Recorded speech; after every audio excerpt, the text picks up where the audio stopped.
Présentation de Autostop. Donc Autostop, c'est un petit utilitaire pour les ordinateurs sur Windows ou Windows pour éteindre automatiquement ou rebooter automatiquement l'ordinateur.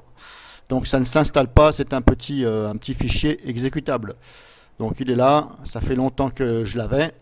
Donc je l'ai remis pour une raison, parce que je m'en sers.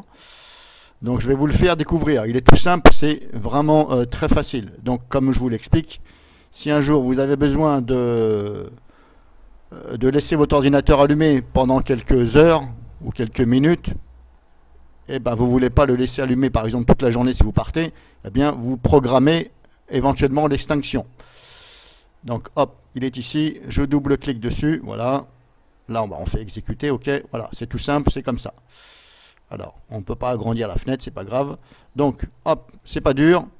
Ici, vous avez action. Donc, il faut choisir l'action ici. Logout, reboot ou shutdown. Voilà. Donc, shutdown, fermer l'ordinateur. Reboot, le redémarrer. Et logout, je ne sais pas.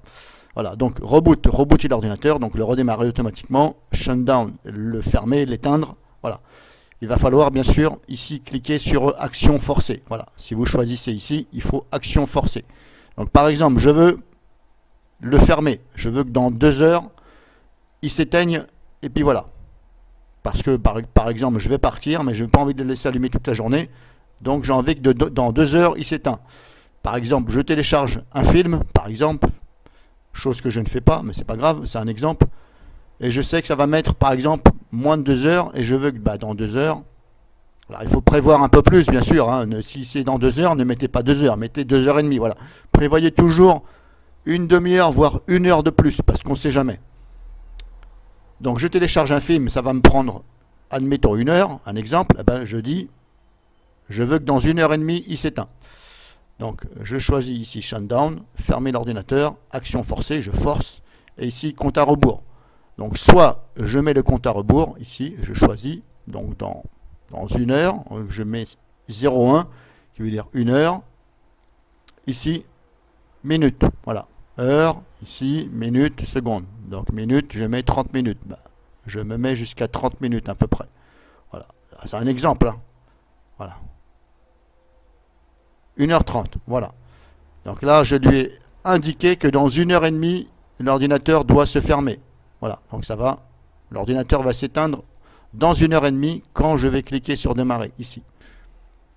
Donc on met action forcée, on choisit, ou alors on choisit, on met absolument action forcée, compte à rebours. Donc soit vous avez compte à rebours ou à 1 heure fixée.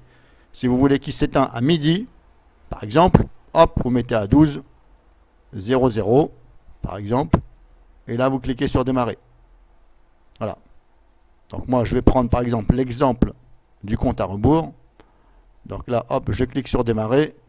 Hop, là je lui ai dit dans 1 heure et demie tu m'éteins le PC automatiquement. Et là vous voyez il reste ici, mais c'est normal puisqu'il est programmé. Donc il ne faut pas ici le fermer. Ça va se minimiser ici, il faut le laisser. Si vous vous êtes trompé ou n'importe quoi, vous cliquez dessus et ici, hop, vous enlevez et vous recommencez. Voilà. Tout simplement. Donc à partir du moment où vous avez coché ici, ça va prendre en compte. Si vous voulez que ça ne prenne plus en compte, hop, vous le rouvrez et vous enlevez les coches. Voilà. Et éventuellement, vous enlevez ça par précaution et vous fermez, tout simplement. Et là, vous voyez, il n'y est plus. Donc là, il n'y a plus d'ordre. Donc tout simplement, ça donne un ordre par la commande. Enfin, normalement, il me semble bien que c'est par la commande. Donc ça va. Mais vous ne le voyez pas, bien sûr, hein. Donc voilà, c'est tout simple. Ça s'appelle Autostop. Je vais essayer de vous mettre le lien dans la description. Il y en a plein qui sont sur Internet. Celui-ci, il marche. Donc, je vous ai présenté celui-ci. Il fonctionne bien. Voilà, tout au moins sur tous les PC que j'ai essayé. Il fonctionne bien et il ne s'installe pas. Donc là, pourquoi s'en priver?